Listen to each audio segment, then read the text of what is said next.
forte é o nosso Deus. Tiago, capítulo 2. Nós estamos prosseguindo, né, no estudo da carta de Tiago. E, com a graça de Deus, passo a passo, estamos aprendendo cada um dos trechos, né, dos versículos, dos parágrafos. E hoje nós vamos iniciar este parágrafo que vai do versículo 1 até o versículo 13. Mas, para que a gente possa aproveitar bastante, nós vamos dividir o estudo, né, em partes, para que a gente possa falar do texto de maneira mais pausada, né, e assim não demorarmos tanto no estudo e, ao mesmo tempo, não precisarmos correr também para esgotar, né, todo o conteúdo. Então, nós vamos dividir aqui em partes. Tiago 2, de 1 a 13, é a seção toda, mas nós vamos dividi-la em partes. Tiago, aqui neste texto, nesse trecho, não é, vai falar a respeito da parcialidade em relação ao tratamento que nós temos para com as pessoas, sobretudo no que diz respeito às questões socioeconômicas. Então, Tiago vai nos instruir que no mundo há pobres e ricos, não é? E é comum, às vezes, nós fazermos distinções entre estas pessoas, às vezes tratando os ricos de uma maneira mais generosa e os pobres de uma maneira mais repulsiva, não é? Nós temos a tendência de nos aproximar daqueles que se vestem melhor, daqueles que têm mais recursos financeiros. Elegemos na igreja, geralmente, aqueles que são mais bem-sucedidos financeiramente, não é? Temos essas pessoas como se elas fossem mais importantes pelo fato de terem mais recursos, enquanto o pobre fica esquecido, né, do nosso amor e da nossa misericórdia. Então, Tiago vai usar todo esse trecho aí, do versículo 1 até o versículo 13 do capítulo 2, para falar sobre isso e para instruir os irmãos de que nós não podemos fazer esse tipo de separação, não é? Que é a palavra acepção, fazermos esse tipo de escolha, tratarmos um pelo fato de ele estar mais bem vestido, pelo fato de ele ter mais posses, e destratarmos outro pelo fato de ele ser pobre, ou talvez não esteja ali trajado, vestido da maneira como nós julgamos socialmente falando, né? Então, é um texto muito interessante porque mostra que nós não devemos ser parciais no que se refere à maneira como nós tratamos as pessoas. Nós devemos tratar a todos igualmente. Devemos amar a todos igualmente. Devemos estimular uma espiritualidade que vai valorizar a imagem de Deus no homem, né, no ser humano, independentemente das suas posses, independentemente dos seus recursos. Às vezes, pelo fato de alguém, e aqui não só o dinheiro, mas às vezes até a posição política, social, a posição acadêmica. Então, às vezes, porque alguém fala bem, porque alguém tem títulos, tem formação acadêmica, escolar, porque alguém tem acesso a pessoas influentes. Então, é todo tipo de, digamos assim, privilégios, né, que alguém possa ter. E Tiago vai dizer, olha, não tratem as pessoas com base nisto, nestes privilégios, nestas circunstâncias externas. Você precisa tratar a todos igualmente, porque todos são imagem de Deus, o pobre, o rico, o não escolarizado, o escolarizado, aquele que não tem acesso às pessoas importantes, aquele que tem acesso às pessoas importantes. Quer dizer, não interessam os privilégios ou os desprivilégios de alguém. O que interessa é que essa pessoa ela é imagem e semelhança do Senhor. Então, nós vamos ver isto, né? A questão do favoritismo. Tiago vai mostrar que a fé em Cristo ela é incompatível com o favoritismo, com a parcialidade. E a gente vai ver isso a partir de um exemplo prático que ele dá, de dois visitantes que entram na igreja, um rico, com anéis, roupas finas, e outro pobre, com roupas de pobres, né? Sem qualquer tipo de aparência ou vantagem, né, na sua aparência. E aí o rico é honrado, o pobre desprezado, e Tiago, então, a partir dessa ilustração, vai, então, nos mostrar como que a palavra de Deus trata, né, estas situações. Então, ele começa assim o texto: Meus irmãos, não tenhais a fé em nosso Senhor Jesus Cristo, Senhor da glória, em acepção de pessoas. Então, aqui ele já diretamente, ele já instrui, né, mostrando que, como a palavra de Deus, ela deve restaurar a nossa visão social. E ele confronta aqui os preconceitos, né, que nós podemos ter em relação, como eu disse, às questões econômicas, estéticas, raciais, culturais, né, todo tipo de preconceito que, porventura, nós tenhamos. Seja alguém pobre, seja alguém feio, seja alguém de uma raça que nós consideramos diferente da nossa, ou de uma cultura diferente da nossa, nós não podemos tratar alguém de maneira mais privilegiada ou menos privilegiada por causa destas questões exteriores, né? Então ele diz aí: não tenhas esta fé, ou seja, a fé é incompatível com a acepção de pessoas. Essa é a primeira tese de Tiago. A fé cristã, ela é incompatível com favoritismos. Quer dizer, se você é crente, você não faz distinções de pessoas. Sejam pobres, sejam ricos, sejam pretos, sejam brancos, sejam não escolarizados, sejam escolarizados, não interessa, é um ser humano, é imagem e semelhança de Deus, você tem para com aquela pessoa a mesma responsabilidade que você tem para qualquer outra pessoa, não é? E então ele diz assim: se, portanto, aí ele vai... bom, mas antes de entrar no exemplo, deixe-me fazer algumas considerações aqui também. Veja que no versículo 1, é interessante porque ele usa aqui um título, né, para Jesus Cristo, ele fala Senhor Jesus Cristo, Senhor da glória. Isso é interessante porque mostra que, na verdade, o único que merece glória é Cristo. O argumento de Tiago aí é para dizer, olha, a glória, ela não está no ser humano, não está nos títulos que a pessoa possui academicamente, não está no dinheiro que ela possui, não está nas suas habilidades, nos seus talentos, não está nas suas influências políticas, não está nisso. A glória não está nisto. A glória é de Cristo. Então, você não deve atribuir glória a alguém pelo fato de que essa pessoa ela é mais importante do que outra, né, no sentido social do termo. Outra questão importante nesse primeiro versículo, como eu já disse aos irmãos, né, é que a fé verdadeira ela não combina com favoritismo social ou com aparências.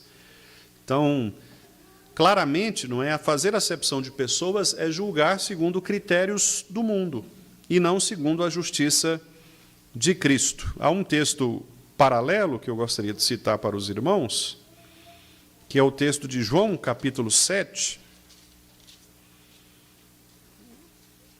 João, capítulo 7, verso 24. Vamos ler juntos este versículo? É um versículo muito importante, né? Jesus aqui está falando sobre a questão da circuncisão, da lei de Moisés, aquela velha discussão que a gente vê muito presente no Novo Testamento, não é? Porque os judaizantes queriam que os cristãos gentios se circuncidassem, né? Houve, inclusive, aquela discussão lá, ferrenha, que foi motivo do concílio, né, lá em Atos 15, em que os apóstolos se reuniram para discutir isso, não é? E, no final das contas, a decisão foi que não, os irmãos não precisavam ser circuncidados porque eles não tinham que se submeter aos mesmos critérios judaicos. Então, Jesus aqui vai dizer, né, João 7, 24, vamos ler? Não julgueis segundo a aparência, e sim pela reta justiça. Versículo maravilhoso esse de Cristo, né? Porque os irmãos sabem, por experiência própria, que as aparências enganam. Aliás, isso virou até um dito popular, né? As aparências enganam. E isso é verdade. Às vezes você conhece uma pessoa e você se relaciona, às vezes, pouco com a pessoa, e você constrói uma aparência daquela pessoa. Nossa, como fulano é gente boa, e generosa, e tal, simpática. Mas aí eu sempre me lembro do conselho da minha avó, né, seu Edson? Vai comer sal com ela, para que você conheça a pessoa de verdade. Quer dizer, o ditado popular nos mostra que, se você não tiver um relacionamento profundo, você não vai conhecer aquela pessoa profundamente, e com isso você vai julgar pela aparência. Nós não conseguimos ler os corações, graças a Deus por isso, né? Porque senão seria terrível para nós. Já pensou eu estar falando aqui e saber o que cada um está pensando a respeito de mim, né? Como que isso traria um peso sobre nós, né? Porque ninguém suportaria esse juízo. Só Cristo suportou, né? Porque Ele é perfeito e Ele sabia das fraquezas das pessoas, dos pecados, e por isso Ele suportou tudo isso. Cristo conhecia os pensamentos, né? Tanto que o texto diz, conhecendo-lhes os pensamentos. Quer dizer, então Jesus sabia o que aquelas pessoas planejavam, né? Nós não sabemos. Então eu não sei, e ninguém de nós aqui sabe, o que o outro pensa de nós, não é? O que as pessoas falam a nosso respeito, o juízo que elas fazem. Então, muito do que a gente vive é de aparência mesmo. A gente não conhece as pessoas a fundo. E quanto mais você vai conhecendo as pessoas, mais você vai percebendo os pecados, as falhas, os limites, né? É o que o casamento faz, por exemplo.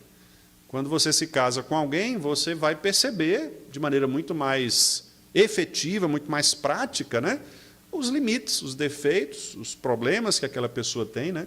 Os pecados, porque na aparência você talvez não... Você pode até ter uma ideia, fulano é assim, assado, mas se você não se relacionar, você não vai conseguir ter uma leitura honesta, né? Uma leitura mais fiel.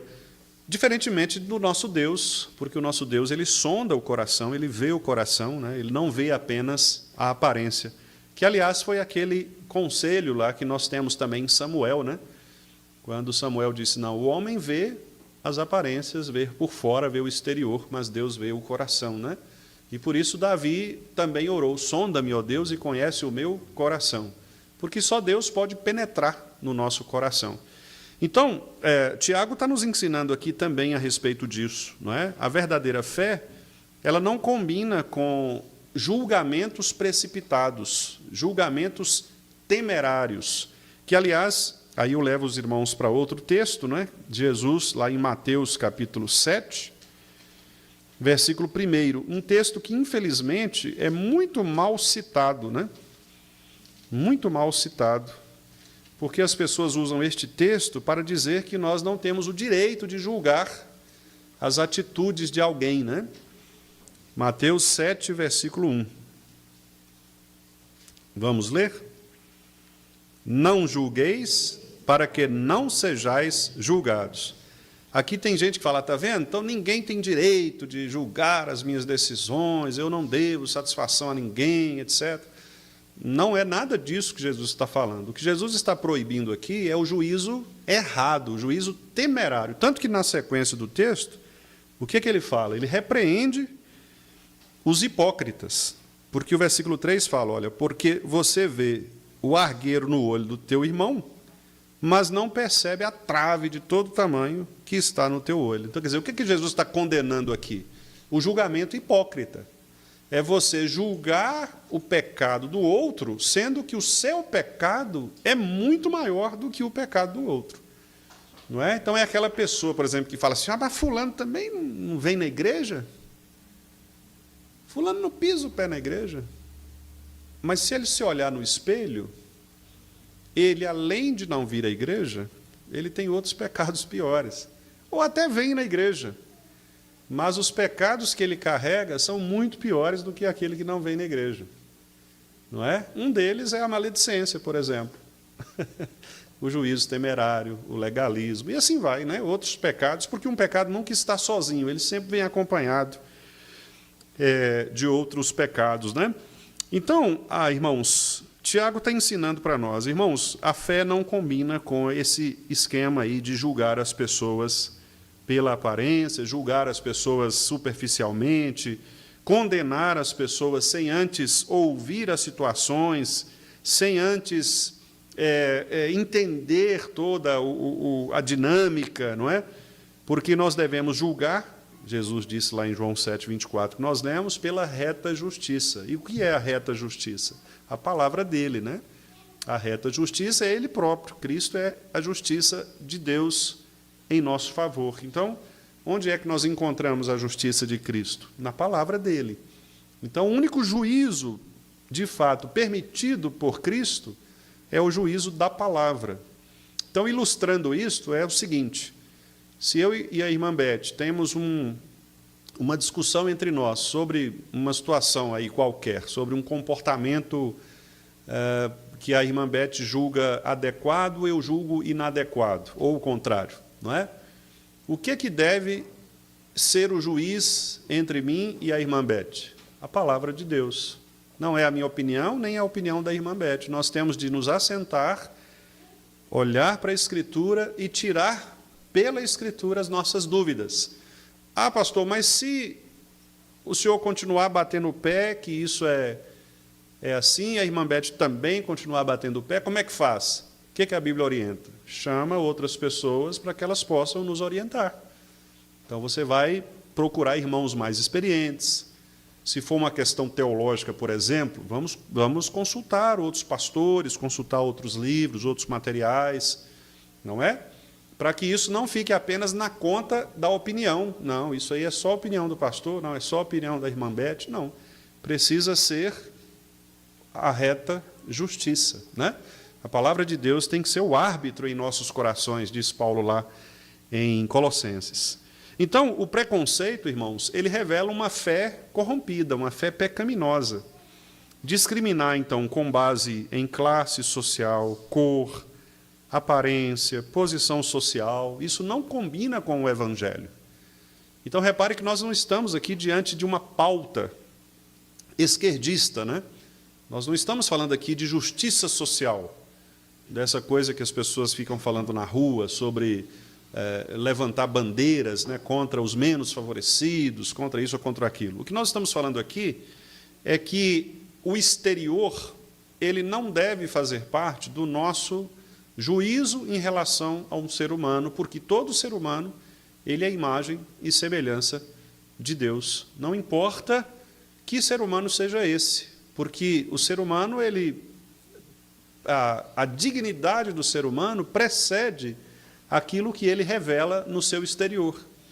Então, quando a gente está andando pela rua e a gente vê um mendigo ou vê um rico saindo lá da sua empresa, diante de Deus, aquelas pessoas são exatamente a mesma coisa, imagem e semelhança dele. Tanto o mendigo andrajoso, né, como está escrito no texto aqui, quanto o ricaço, ambos são imagem de Deus. O fato de um ser rico e o outro ser pobre são circunstâncias que o próprio Deus estabeleceu pela sua providência. Nós não sabemos exatamente a razão, porque um é pobre e o outro é rico, mas Deus quis assim. Agora, isto não determina a dignidade da pessoa, não é? É por isso que nós temos de ter muito cuidado quando julgamos o ser humano, porque o julgamento com base na aparência pode ser pecaminoso, não é?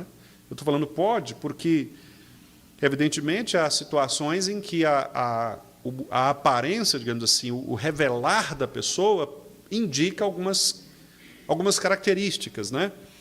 Mas, por exemplo, vou tentar dar um exemplo aqui para não ficar na nuvem, né? Vamos supor que você está passando de carro numa determinada localidade, que você sabe que é uma localidade perigosa, não é? Há muitos crimes ali, há tráfico ali, e você fala assim, olha, eu vou fechar o vidro do carro aqui porque é um lugar perigoso, eu não quero me arriscar, não quero arriscar minha família. E aí, de repente, param ali do seu lado 2 motoqueiros, não é? E com trajes assim suspeitas, não é? É óbvio que o fato de você continuar com o seu vidro fechado e ter o cuidado, isso aí não é uma questão de você estar pecando, não é? Não significa dizer, não, vou abrir aqui porque eu não posso julgar ninguém, então, com certeza é gente boa, né? Quer dizer, falar que é gente boa já é um juízo temerário, porque você não conhece.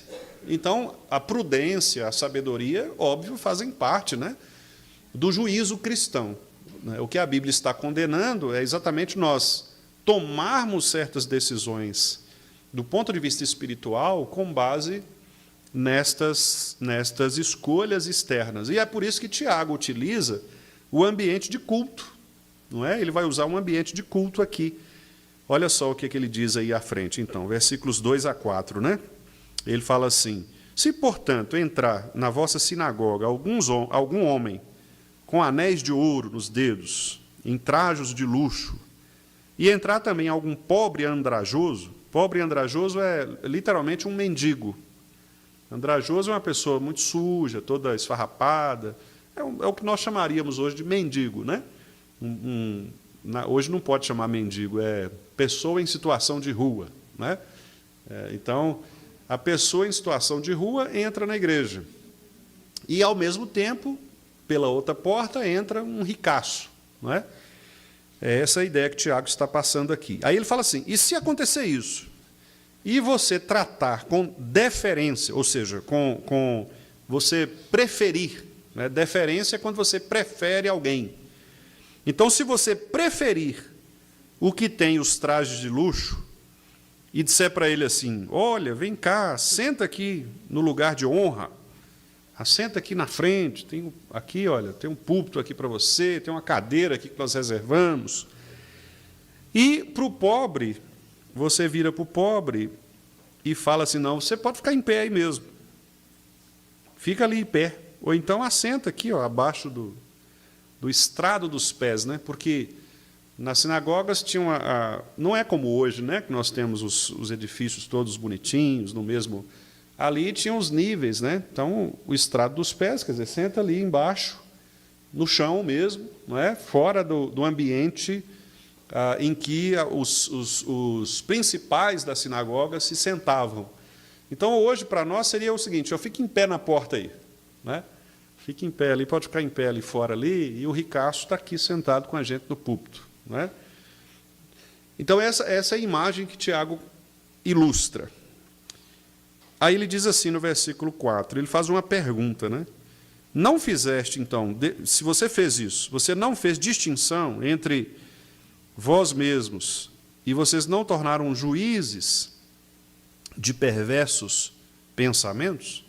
Quer dizer, olha a pergunta de Tiago. O que Tiago está querendo dizer é assim: dois visitantes entram na igreja, um rico e um pobre, um todo bem vestido, roupas finas, anéis, o outro todo miserável, todo sujo, não é? Todo desprezado. E há uma diferença clara de tratamento, mostrando, então, parcialidade.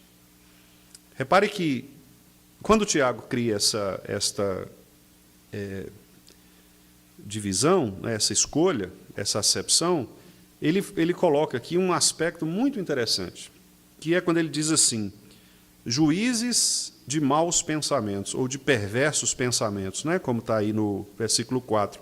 Não vos tornastes juízes, tomados de perversos pensamentos?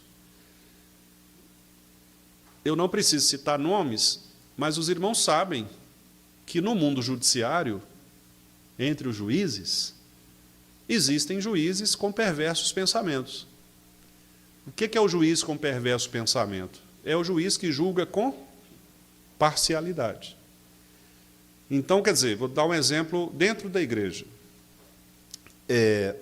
Eu sou pastor, estou no conselho e recebo uma denúncia contra meu filho, o João. Se eu sou um juiz de perversos pensamentos, eu vou fazer das tripas coração para evitar que o João seja disciplinado. Aí eu vou tentar justificar de tudo quanto é jeito, porque ele é meu filho. Quer dizer, eu tenho uma razão exterior, certo? Para protegê-lo. Mas ele pecou. E ele precisa da disciplina. Mas ele é meu filho.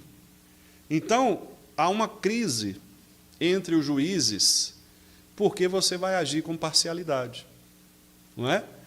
E isso não é uma coisa, infelizmente, não é incomum acontecer. Às vezes, quando as pessoas são próximas de nós, nós temos a tendência de sermos mais flexíveis, mais generosas, mais misericordiosas com elas. Quando elas são distantes de nós ou se colocam como nossa inimiga, qual é a nossa tendência? É de descer a madeira mesmo e o peso da lei de maneira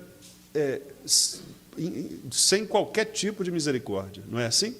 Nós temos essa tendência. O que Tiago, então, está nos dizendo é que nós, enquanto seres humanos pecadores, caídos, nós já temos essa tendência no nosso coração de fazermos juízos precipitados, parciais e com base em pensamentos perversos.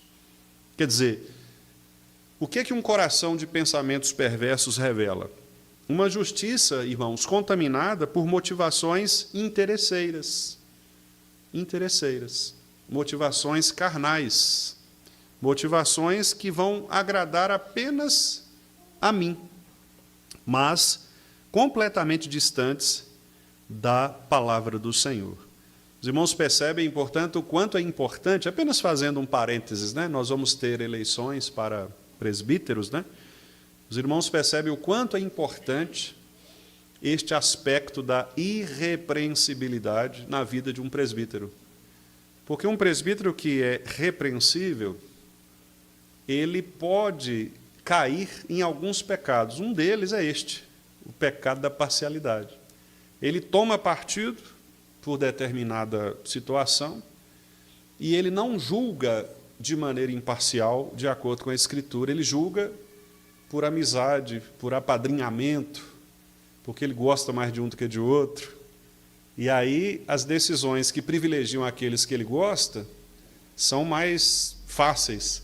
Se ele não gosta, a coisa complica. Dois irmãos pedem a mesma coisa, eu gosto de um, não gosto de outro, aí eu dou para um, não dou para outro, né?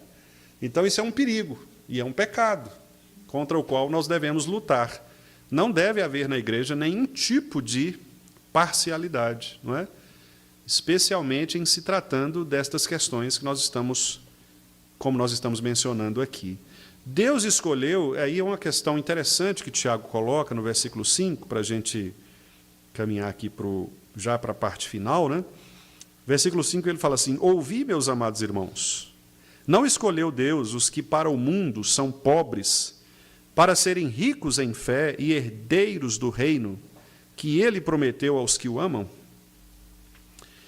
A escolha divina, então, segundo Tiago, ela revela outro padrão de julgamento, outro padrão de valor. Não é, irmã Beth, Deus não escolhe aquele que é mais pobre ou aquele que é rico, aquele que é baixo ou alto, aquele que é magro ou gordo, não é? Deus não escolhe com base nestas coisas. Deus escolhe com base na sua própria vontade e, de fato, ele honra aqueles que o mundo despreza. E isso é interessante porque nós não estamos aqui fazendo uma teologia da libertação, né? Teologia da libertação foi um movimento que surgiu, especialmente ali da década de 60 para cá, né? Junto com o movimento esquerdista, o pessoal da CNBB, da Comissão dos Bispos do Brasil, né, da Igreja Católica, tem muito essa vertente, surgiu, foi defendida, né, pelo Leonardo Boff. Só o nome do cara, vocês veem que já é um negócio estranho, né? E ele defendia a ideia de que os pobres, Cristo veio para os pobres, pobre mesmo, financeiramente, né? Então a igreja deveria praticar ações sociais, não é dar comida para os pobres, sair para as ruas para fazer benefícios sociais, etc. E aí a teologia da libertação passou a pregar isso, não é? Muitos agiram assim, né? Rubem Alves, Leonardo Boff, muitos outros, que entendiam o seguinte, que o papel da igreja era cuidar da pobreza, cuidar dos pobres, não é? Só os pobres, os ricos não, os ricos vão para o inferno. Inclusive, eles usavam aquele texto, né, mais massa um rico, o pobre, tal, do que o rico passar, aquele negócio, que também não tem nada a ver, né, com essa situação específica, mas eles usam isso para dizer que o pobre ele é aceito por Deus, ele é mais bem-aventurado. Aí pega o caso da viúva pobre, e vai pegando, né, os casos dos pobres, mas eles se esquecem de que os grandes líderes chamados por Deus eram ricaços, né? Abraão era muito rico, Ló era muito rico, Jó era muito rico, Davi muito rico, Salomão rico demais. Então não tem nada a ver pobreza e riqueza como critério de escolha para Deus. O que o texto está dizendo é que Deus escolhe as coisas que são desprezíveis exatamente para mostrar o seu poder. Por exemplo, nas pragas do Egito, Deus escolheu animais, bichos, situações desprezíveis. Deus colocou piolho. Olha para você ver que negócio mais rã. Não é assim, podia colocar um tanto de leão, ele pegou um sapo qualquer lá, fez um.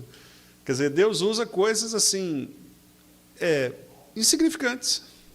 Insignificantes. Quando Arão teve a questão lá da vara, né, que teve o medo lá de Moisés, como é que nós vamos chegar diante de Faraó, o grande imperador da época? E aí Deus disse, olha, joga aí essa vara no chão, né? E quando ele jogou, ela se transformou numa serpente. E aí Deus falou, agora pega a serpente. Não é? Ele foi lá e quando foi pegar, ela se transformou de novo numa vara. Ou seja, Deus pega coisas insignificantes, não é? Para transformar, para modificar o próprio ministério da pregação do Evangelho sempre foi assim. Por exemplo, a fundação da Igreja Presbiteriana do Brasil, os irmãos sabem disso, começou com 3 pessoas, os 3 primeiros membros da Igreja Presbiteriana do Brasil, e, curiosamente, nenhum deles era brasileiro. Aí você olha o trabalho de Simonton, né? Um trabalho de um jovem, 26 anos, veio para o Brasil, morreu cedo, a esposa morreu cedo, ele morreu cedo, ficou pouco tempo no Brasil, ministério, assim, se você for olhar do ponto de vista humano, um negócio que não daria, ninguém falaria sobre aquilo, né? E Deus usou isto de maneira extraordinária, inclusive um ex-padre, né? O José Manuel da Conceição, que se converteu, um padre católico, se converteu e saiu depois, voltando nas paróquias onde ele tinha trabalhado, para repregar, né? Ele voltou pregando contra o catolicismo. O José Manuel da Conceição, que, aliás, dá nome ao seminário, né, lá de São Paulo, o JMC, Reverendo José Manuel da Conceição. Né? Então, nós temos exemplos diversos de coisas simples que Deus utiliza para transformar essas coisas simples em grandes milagres, né, em grandes mudanças. Então, é nesse sentido que Tiago quer dizer. Deus honra aquilo que o mundo despreza. Então, o que nós honramos? Nós honramos posição social, nós honramos riqueza, nós honramos beleza exterior, não é? Às vezes você tem uma pessoa bonita, um jovem bonito, e outro feinho, coitado, estragado, só o caco ali. Mas o feinho estragado é o piedoso, é o crente. O bonitão, o saradão, o bombadão, é o cara que só tem aparência, mas não tem compromisso nenhum com Cristo. Não é? A mesma coisa às vezes você tem uma pessoa na igreja que fala muito bem, vem aqui na frente, fala bem, não sei o quê, e você tem uma irmãzinha ali, um irmãozinho que nunca falou na igreja, o máximo que ele fala é amém, mas é uma pessoa de oração, uma pessoa piedosa, uma pessoa exemplar. Enquanto o outro lá que fala, não é só fala, não tem nenhum compromisso piedoso com Deus. Então, não se deve julgar pela aparência. Esse é o padrão de Tiago aqui. Não é porque você é pobre, não é porque você é rico, não é porque você é bonito, não é porque você é feio. Estas coisas não dizem respeito à fé cristã. Os ricos na fé são o quê? São os pobres que creem em Cristo. Quer dizer, a pobreza espiritual, e aí a gente se lembra lá da bem-aventurança, né? Bem-aventurados os pobres de espírito, ou os humildes, né? Quem são os pobres de espírito? São aqueles que reconhecem sua pobreza espiritual, não sua pobreza financeira, mas sua pobreza espiritual, e se inclinam diante do Senhor. Davi, por exemplo, Davi era riquíssimo, era rei de Israel, o maior império, o maior reinado da época, né? No entanto, ele escreve lá no Salmo, eu sou pobre e necessitado, não é? pobre, cego, nu. Eu não sou nada. Quer dizer, é o reconhecimento de sua pobreza espiritual, muito embora fosse, não é, nos termos de hoje, bilionário, né, do ponto de vista financeiro. Então, é desta pobreza que nós precisamos, não de uma riqueza de elitismos, né, conquistados aí por títulos acadêmicos, por formação escolar, por dinheiro mesmo, né, profissões, etc. Nós podemos ter pessoas muito bem-sucedidas financeiramente, mas pobres espiritualmente, fracassadas espiritualmente. Não vou usar o pobres aqui para não confundir, né, com a humildade, mas são fracassadas espiritualmente, né? Pessoas ricas, às vezes detentoras de títulos dentro da própria igreja, não é? Mas que não têm a verdadeira piedade. Ou o contrário, você tem pessoas que são pobres financeiramente, mas que são verdadeiros crentes no Senhor Jesus Cristo, né? E que transformam vidas. Lá em Montes Claros, nós tivemos um exemplo, né, de um senhor, o seu Manuel Rodrigues. O seu Manuel Rodrigues era um homem analfabeto, não tinha nenhuma escolarização, e ele trabalhava fazendo carreto de caminhões, né, caminhão. Isso há muitos anos, eu era criança. E uma das igrejas que existem lá em Montes Claros hoje, a Sexta Igreja, os fundadores da Sexta Igreja foram pessoas que o seu Manuel Rodrigues colocava no caminhãozinho dele e levava para a igreja. Ele saía passando assim, ó, e pegava o pessoal, pegando, todo mundo lá na carroceria. Naquela época não tinha fiscalização, não tinha nada, né? E aí levava aquele tanto de gente, 20, 30 pessoas, criança e tal. Hoje, o seu Manuel já está com Deus, né? Faleceu, mas você tem uma igreja ali estabelecida, fruto de um trabalho de uma pessoa analfabeta. Conheci outro também, irmão Davi, que inclusive o filho hoje é pastor, né? Lá em Montes Claros também. Esse irmão, ele não sabia ler, não tinha nenhuma escolarização, e, curiosamente, ele aprendeu a ler a Bíblia. Ninguém sabe como. As pessoas falavam com ele, falavam, Salmo 23, aí ele abria, conseguia abrir, e lia, assim, com dificuldade, obviamente, mas lia. Aí, se você desse ele qualquer outra coisa, ele já tinha dificuldade, porque era um irmão que aprendeu, né, não sei como, sinceramente não sei como, mas eu vi isso, né, presenciei isso, e um irmão que deu origem também a muitos filhos na fé, inclusive o filho dele, né, que é filho mesmo, biológico, que é pastor, não é? Então, são muitos casos de Deus usar pessoas muito simples, pobres, às vezes sem escolaridade, para transformar regiões, transformar lugares, não é? Enquanto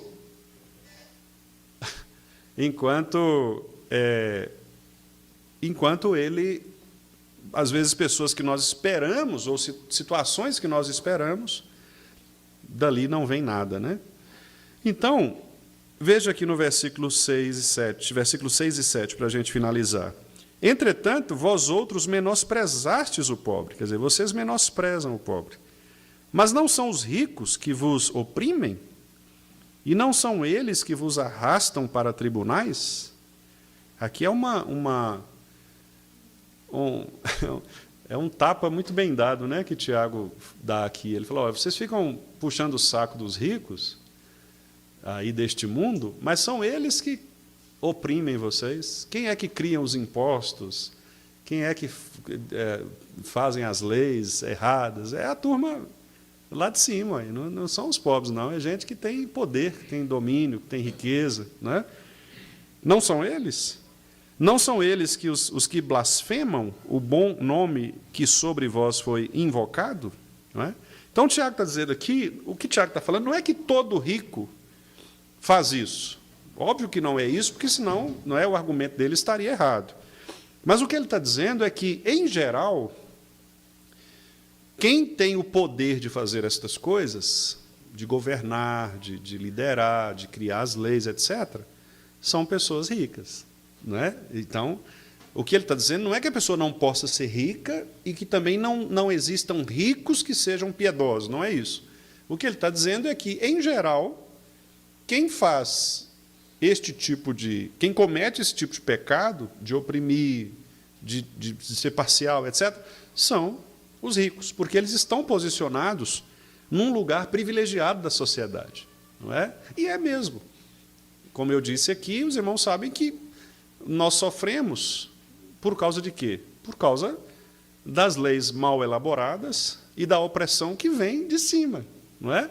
Não são os pobres que nos causam problemas, são os ricos, que é uma parcela muito pequena da população, mas que acaba oprimindo, né, aqueles que são mais pobres, que são menos favorecidos. Então, a gente vê o quê? Que aqui é uma ironia de Tiago, né? É uma ironia, porque ele está dizendo o seguinte: ó, a igreja bajula os poderosos, que muitas vezes perseguem os fiéis. A igreja, às vezes, bajula aqueles que têm mais condições, a igreja bajula aqueles que, muitas vezes, têm certos benefícios, né, privilégios, certos talentos. Irmãos, é um negócio impressionante, né? Eu não sei os irmãos aqui, de fato eu não sei, porque eu estou aqui há pouco tempo, né?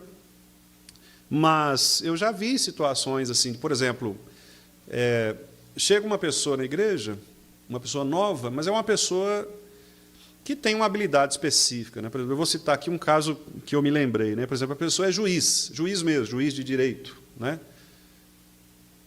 E a pessoa chega e, quando descobrem que é juiz, pronto. Primeira eleição, ele já vai ser eleito presbítero, né? Professor de escola dominical. Mas espera aí, gente, mas e a vida desse cara? E o conhecimento desse cara? Alguém pensou nisso? Não, isso aí não precisa não. O cara é juiz, não é possível que ele... Não é assim? Infelizmente, nós temos essa tendência, não é? Eu já vi isso acontecer. E até citei aqui recentemente, esse juiz que eu estou citando aqui, eu citei recentemente, porque é um caso real, não é? Hoje, esse irmão, que eu ainda chamo de irmão porque não tenho notícia de que ele se apostatou, né, de maneira efetiva. Mas esse irmão, juiz de direito, que chegou a ser presbítero da igreja, hoje está fora da igreja. Completamente fora, e algumas pessoas têm tentado trazê-lo de volta. Ele se misturou com esses pensamentos da filosofia ateísta por aí, está todo bagunçado com a cabeça. Quer dizer, percebe? Então, por que as pessoas elegeram ali? Porque ele chegou, a igreja carecia de líderes, o cara é juiz, é bonitão, e ele de fato é simpático, né? Muito, muito simpático, a esposa, os filhos e tal. O que acontece? Todo mundo vai para cima daquela pessoa. Mas, lembra do conselho lá, vão começar com ele primeiro. Porque a aparência, ela engana. Não é porque alguma pessoa chegou na igreja, fala bem, se veste bem, não é? Tem dinheiro, tem posição, etc., que ela vai resolver os problemas. Não, às vezes ela vai dar problema. Às vezes ela vai trazer problemas para a igreja. Então, Tiago está dizendo para nós aqui, cuidado, não bajulem aqueles que se tornarão os perseguidores de vocês. Às vezes vocês estão colocando nos primeiros lugares aqueles que vão perseguir vocês, aqueles que vão trazer problema na igreja. Então, a pregação dele aqui é a parcialidade, ela sempre inverte os valores de Deus, sempre. Porque Jesus ele fez o contrário, né? Jesus disse que os humildes seriam exaltados e os soberbos humilhados. Jesus ensinou exatamente o oposto. Quer dizer, a humildade precede a honra, diz lá em Provérbios, não é?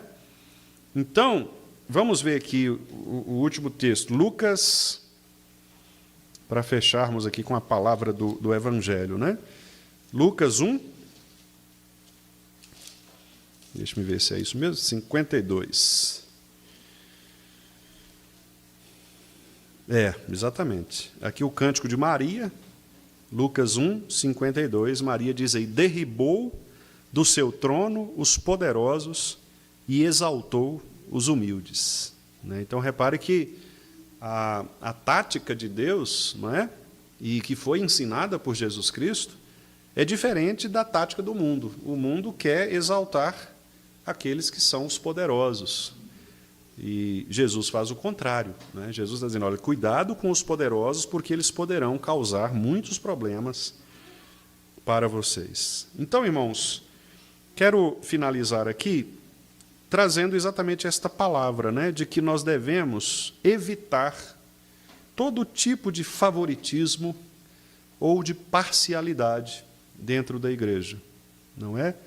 Devemos agir sempre com humildade na presença do Senhor, evitando este olhar superior em relação às pessoas, porque nós todos somos iguais diante do trono da graça, todos nós, tendo dinheiro ou não tendo dinheiro, sendo bonito, sendo feio, todos nós somos iguais diante do Senhor. Todos nós somos objetos da graça de Deus e todos nós somos pecadores. Então, não há nada fora de nós que vai nos salvar. Não é o dinheiro que vai comprar a salvação, não é a beleza que vai comprar a salvação, não é o conhecimento que vai comprar a salvação, nada disso. Não é? Com isso eu estou querendo dizer que nós vamos desprezar estas... então, pastor, então eu não posso buscar uma vida financeiramente melhor. Não, não tem nada a ver, irmãos. É claro que nós podemos buscar uma vida financeiramente melhor para nós, para a nossa família, não tem nada a ver. O que a palavra de Deus está ensinando é que nós não devemos confiar nestas coisas como se elas fossem, para nós, motivos de julgamento de Deus para nos tratar de uma maneira ou de outra. Não é porque você tem dinheiro que Deus vai te tratar de uma maneira diferente, ou porque você não tem, que nada a ver. O critério de julgamento do Pai é diferente do nosso critério, não é? Deus nos ama, seja na pobreza, seja na riqueza. Isto é muito bem ilustrado na parábola do filho pródigo. Os dois filhos estavam errados. O que saiu porque queria se aproveitar dos bens do pai antes da hora. Aí ele pegou a herança e fez o que os irmãos sabem, voltou, coitado, depois de comer comida de porco, né? O que ficou preocupado com quem estava voltando, porque ele ia também perder a parte dele, porque o cara já perdeu a dele e ainda ia pôr a mão na do outro, né? E o pai falou, meu filho, você está comigo aqui toda hora, tudo que eu tenho aqui é seu, então não preocupa com isso não. Quer dizer, o pai, ele recebeu o filho que pecou e também admoestou, exortou o filho que estava lá junto dele, que pecou também. Porque os dois estavam interessados, na verdade, na grana do pai. Tanto o que saiu quanto o que ficou. Eles não estavam preocupados com a presença do pai. Eles não voltaram por causa da presença do pai. Eles voltou porque estava passando fome. É mais ou menos aquela pessoa que vem para a igreja, é membro da igreja, aí quando a coisa fica bem, prospera, ele some, né? Aí quando tem qualquer probleminha, ele volta. Mansinho, irmãos, pedir oração aqui para os irmãos, que eu estou enfrentando a dificuldade da minha vida. Ah, é, miserável? Onde é que você estava nesse último mês aí? Né? É assim, só vem quando a coisa aperta. Aí fica bom, some de novo. É igual o filho pródigo lá, ué. Sai, volta, mas é porque ele não é porque ele quer a presença do pai, ele quer resolver os problemas dele. A dívida lá, ele quer dar um jeito, né? E o que ficou também, o que ficou é o religioso, é aquele que vem para a igreja, está todo dia na igreja, mas que também não está interessado com a intimidade com Deus. Ele está interessado no ambiente da igreja, nas regras, no formato, na parte, vamos dizer assim, legalista, né? Ele não está preocupado com a intimidade com Cristo, com aprender mais de Cristo. Então, os dois estão errados. Tanto quem sai, quanto quem fica com a motivação errada, né? Então, irmãos, cuidado com o julgamento que nós fazemos. Devemos julgar, se for o caso, sempre pela palavra. Os pecados devem ser julgados pela palavra, não por aquilo que nós supomos, não é? Não por aquilo que nós, às vezes, julgamos de maneira equivocada em nosso coração. E todos nós fazemos isso, viu, irmãos? Todos nós. Não há um justo, né? Nenhum sequer, como diz Paulo. Todos nós julgamos uma hora ou outra pela aparência. Mas a Bíblia está dizendo, olha, cuidado, não faça isso. Então, quando chegar a hora de você julgar alguém pela aparência, cuidado, lembre-se desse texto, porque Deus está dizendo, olha, não faça isso. Não julgue pela aparência, porque às vezes você está privilegiando quem não deve ser privilegiado, ou então você está desprezando quem deveria ser acolhido. Não é? Então, eu escrevi aqui, até coloquei lá no nosso grupo também, né, uma conclusão assim: a verdadeira fé nos leva a honrar os pobres, acolher os excluídos e amar sem distinção. Que a nossa comunidade cristã não seja marcada por títulos ou aparências, mas por justiça, misericórdia e humildade, como ensina o Evangelho. Né? Que Deus nos abençoe para que a Igreja do Vale seja uma igreja que aprenda, né, todos os dias a não julgar pela aparência, não promover acepção de pessoas, né, excluir pessoas, mas que sejamos uma igreja acolhedora, uma igreja que ame o Senhor, que, de fato, ame também, né, os nossos irmãos, independentemente da situação financeira, da escolaridade ou de qualquer outro critério, né, que talvez o mundo estabeleça, mas que nós não devemos estabelecer. Que Deus nos abençoe, meus irmãos. Se tiver alguma pergunta, irmãos, algum comentário.